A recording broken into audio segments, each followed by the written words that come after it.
Hi po mga ka-Queen of Vlog. So nandito na naman nga ulit ako para ibida sa inyo yung aming lugar dito sa Dangkalan, Matungog, Aroroy, Masbate.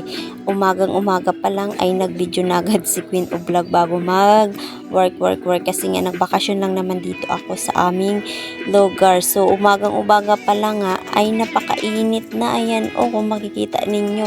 Kaya parang sarap na naman ulit dito iligo. Nako, mauubos na nga yung aking sunscreen sa kakalagay ko sa mukha, pero okay lang yan, wala namang ipik yung yung sunscreen sa mukha ko. Ayan din yung aking mga pinsan, tsaka tahimik dito, kumbaga may baseball talaga dito, may baseball of mine. Dahil nga minsan lang ako dito umuwi sa aming lugar, ay naisipan ko mag-stroll, kumbaga mag-travel dito sa dagat para naman sulit yung aking pamasahe balikan papunta dun sa amin ulit binoboardan sa Aroroy. Nakaka-relax talaga dito mga ka-Queen of Vlog. Nakikita ba ninyo na ang ganda-ganda ng view? Tapos ang linaw-linaw ng dagat, ng tubig. Parang parang ang sarap-sarap niya talagang dito, idipa-dipa. Wow, ang sarap-sarap talaga dito maligo mga ka-Queen of Vlog. Sulong-sulong mo talaga yung katahimikan. Kaya ano pang hinihintay ninyo, no? Magpuro bakasyon na din kayo habang hindi pa kayo lumalampas din sa kalendar, or kahit na may edad-edad na tayo, deserve din natin mamasyal. Ayan na. Ito na yung exciting park. Na ako dito, mag-stroll na ako sa dagat. Ito pala yung maliit namin na bangka, sinakyan namin dahil gusto ko nga mag-travel dito sa dagat.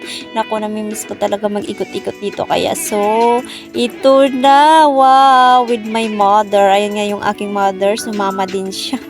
Kala mo naman kung saan lang pupunta, magpapahangin-hangin lang din pala. O diba, sarap-sarap lang maganito, no? Tapos mag-video-video, wow, nakaka-relax. Ayan, makikita nyo talaga yung magandang tanawin dito, o diba? Amazing. Kaya ano pang hinintay ninyo? Pumunta na kayo dito, no?